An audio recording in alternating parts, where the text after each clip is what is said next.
Jangan memutuskan untuk KB dengan tubektomi. Kamu bisa memilih cara KB yang lain seperti penggunaan IUD ataupun dengan menggunakan suntik dan pil, dan kalau perlu laki-lakinya saja yang KB. Oke? Ya, orang udah mau keluar ditutup ngapain? Itu keluar aja. Kalau mau KB yang benar, jangan pakai KB yang kayak gini nih, KB yang kaleng-kaleng, KB yang abal-abal.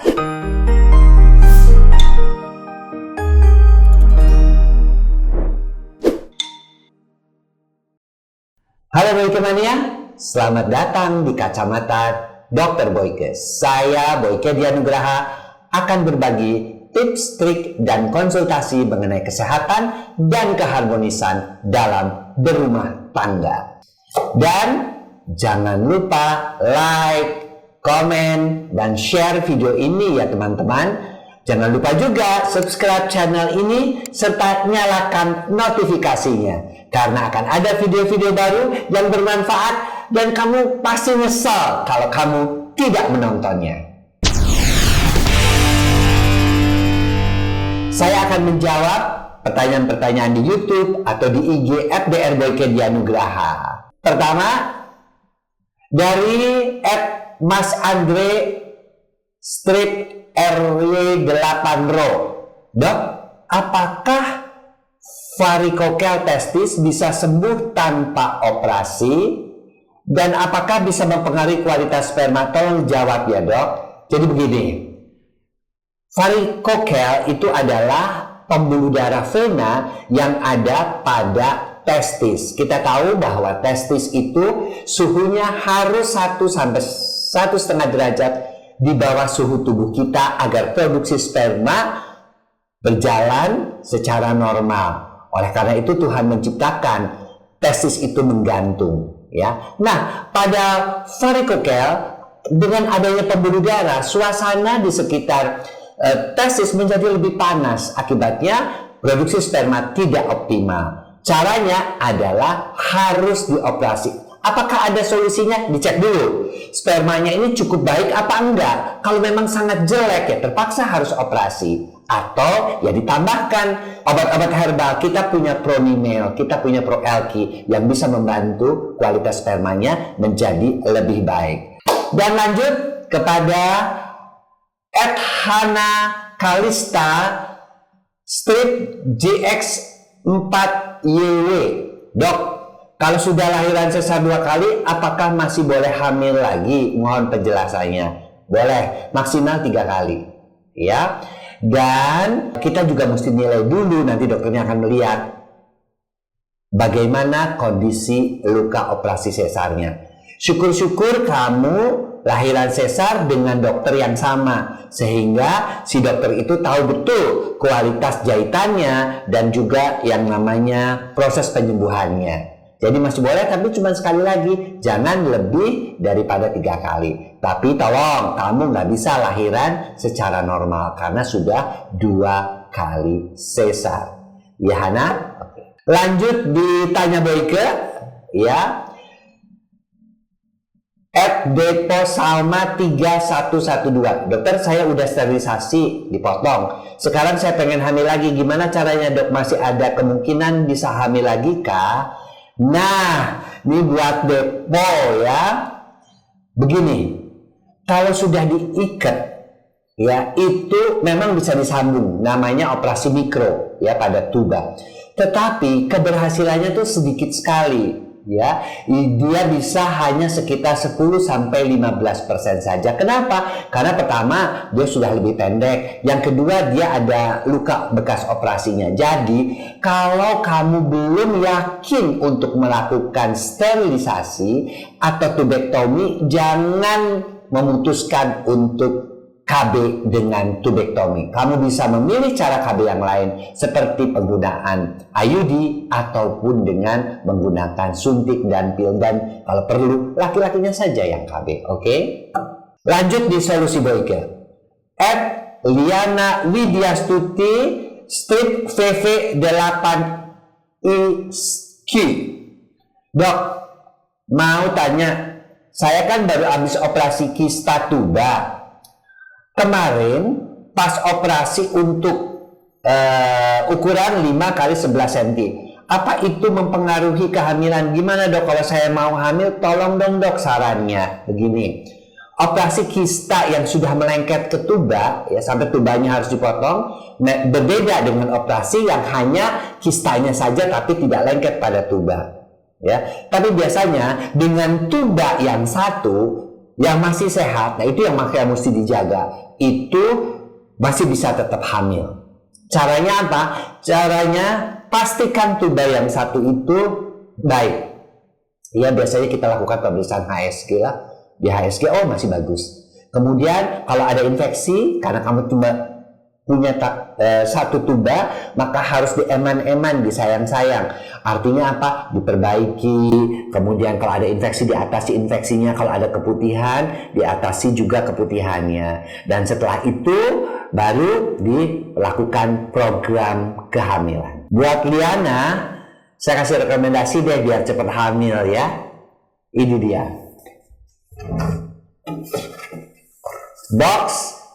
Satu box untuk pria dan wanita, ya isinya ada 2 ya. Untuk menambah kesuburan pria namanya Pronimel. Untuk kesuburan wanita namanya Femita. Pakai deh ini untuk mempercepat kehamilan. Dan juga kita kasih tes kehamilan. Kalau kamu udah telat misalnya, kamu bisa tes kehamilan udah sekaligus ya. Dan juga di sini jelas ada cara pemakaiannya. Oke Liana, @user mr8fh1cp1s. Sorry dok, mau konsultasi, saya udah nikah 1 tahun tapi belum hamil, mau minta solusinya apa? Ya kalau sudah 1 tahun lebih baik periksa suami istri ya. Kalau yang pria biasa kita periksa sperma, jumlah, kualitas, gerakan. Kalau yang wanita biasa kita lakukan pemeriksaan seperti HSG, USG ya. Bahkan kalau perlu cek virus-virusnya. Tapi sambil nunggu pemeriksaan itu nggak ada salahnya mencoba paket Pronil bagi mereka-mereka yang belum dikaruniai anak. Untuk laki-lakinya adalah Wis Pronimil dan untuk perempuannya adalah Wis Femita. Coba deh ya, saya cukup banyak mendapatkan kasus-kasus yang sambil menunggu pemeriksaan mereka mencoba ini dan sebelum diperiksa sudah hamil. Lanjut untuk tanya Boyke lagi. Untuk @yuloveta i9262. Dok, maaf sebelumnya saya sudah menikah 3 bulan. Selama pernikahan saya tidak sampai 5 kali hubungan dengan suami saya. Bahkan suami saya pun belum mampu menggoyahkan pertahanan saya sebagai perempuan. Maaf, belum sampai masuk Mr. P suami. Lalu selama pernikahan pula si suami hampir tidak pernah mengajak mau melakukan hubungan badan. Saya bingung dok, apa ini kesalahan dari saya atau memang ada di suami saya dok. Ditambah lagi komunikasi kita berdua memang berantakan. Mohon sharingnya. Jadi gini ya, yang namanya senggama suami dan istri itu dua-duanya harus sehat ya. Dua-duanya harus ada komunikasi yang baik. Kalau dia sampai tidak terjadi ya, sudah dicoba 5 kali, ada 2 kemungkinan. 1, wanitanya mengalami kesulitan karena dia menderita vaginisme. Setiap kali dia mau dimasukkan, vaginanya menjepit, namanya vaginisme. Atau pada laki-lakinya mungkin karena stres, karena capek dan sebagainya, juga bisa terjadi yang namanya disfungsi ereksi. Jadi mesti kemana? Ya mesti diobati lah. Ya, sebaiknya konsultasi dengan seksolog untuk mendapatkan solusi-solusi mengatasi keduanya. Oke? Lanjut solusi Boyke ya. Untuk @eka setiawan 4458. Dok, bayang nggak sih kalau saat mau keluar sperma ditutup saluran keluarnya sampai nggak jadi keluar? Mohon penjelasannya. Bahaya Ya, orang udah mau keluar ditutup ngapain? Itu keluar aja. Kalau mau KB yang benar, jangan pakai KB yang kayak gini nih, KB yang kaleng-kaleng, KB yang abal-abal. Bahkan dengan cara KB ditutup atau ditarik baru dikeluarkan di luar, itu kegagalannya sekitar 65%. Jadi kalau mau KB, saya belum punya anak, KB-nya bagaimana ya? Kamu pakai kondom nggak berkorban, ya? Atau menggunakan pil KB yang memang untuk mereka-mereka yang masih menginginkan menunda kehamilan. Nah, lanjut untuk @solusi Boyke.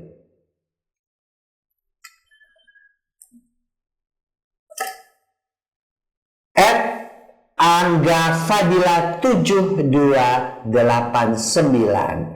Dok, saya mau nanya, apakah petting menggunakan pakaian lengkap lalu si pria keluar sperma? Apakah sperma dapat menembus celana, dok? Dan apakah 2 hari setelah haid dikatakan masa subur? Begini, kalau kamu melakukan petting, ya, itu kalau masih menggunakan celana jeans terutama, ya tidak mungkin menembus. Tapi yang kita takutkan adalah kamu celananya sudah terbuka, celana luarnya masih mengandungkan celana dalam. Celana dalam itu kadang-kadang, apalagi pada wanita ya, itu kan kadang-kadang celana dalamnya itu celana yang terbuat dari nylon yang tipis, yang bahkan kadang-kadang ada yang berjaring-jaring, sehingga bisa saja ketika dia keluar kemudian menempel di situ, kemudian dia, karena kamu lagi masa subur, dia menarik si sperma masuk dan terjadi kehamilan. Saya pernah punya pasien yang memang masih belum pernah melakukan hubungan seks tetapi hamil karena petting, ya. Memang itu angkanya jarang tetapi bisa saja terjadi. Makanya hati-hati, ya, kalau dalam berpacaran nggak usah sampai seperti itu, ya. Tolong tetap menggunakan celana luar, jangan sampai dilepas. Apalagi sampai celana luar itu dilepas hingga tinggal celana dalam, apalagi sampai ditumpahin misalnya di udel, itu juga bisa mengakibatkan terjadinya kehamilan. Oke?